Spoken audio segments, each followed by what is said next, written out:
Assalamualaikum warahmatullahi wabarakatuh.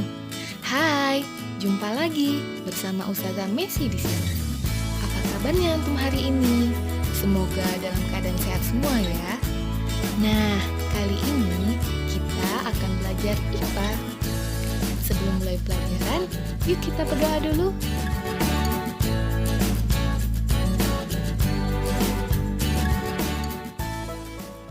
Gangguan pada sistem pernapasan manusia.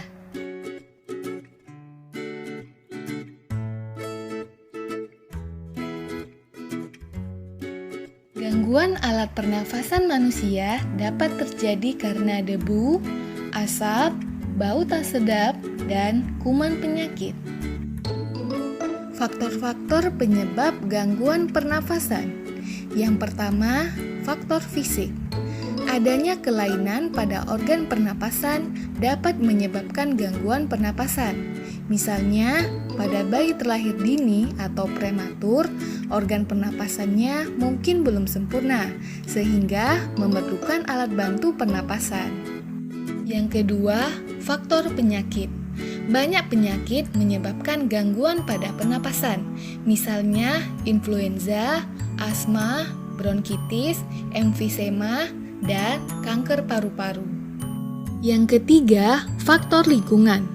Kita bernapas untuk menghirup oksigen. Lingkungan kotor, asap kendaraan, asap pabrik, dan asap rokok mencemari udara. Udara tercemar menyebabkan ketersediaan oksigen menipis, sehingga kita merasa sesak saat bernapas.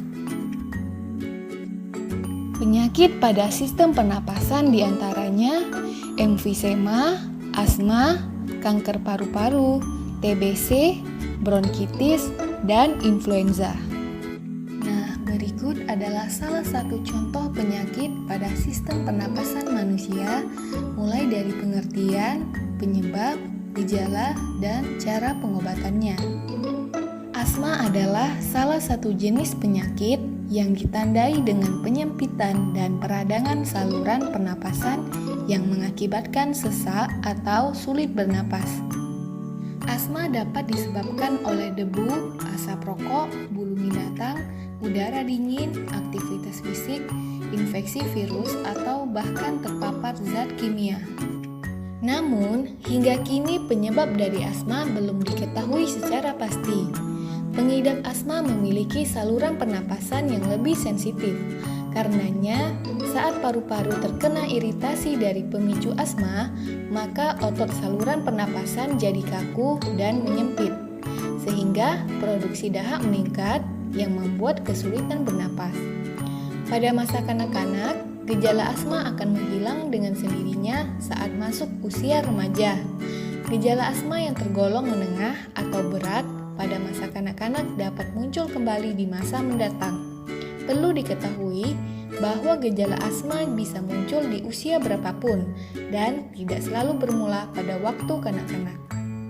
Gejala asma. Beberapa gejala asma yang biasa terjadi adalah nyeri dada, batuk-batuk, dan mengi. Pengobatan asma. Dalam pengobatan asma, ada dua hal yang perlu dilakukan, yakni meredakan gejala dan mencegah gejala kambuh.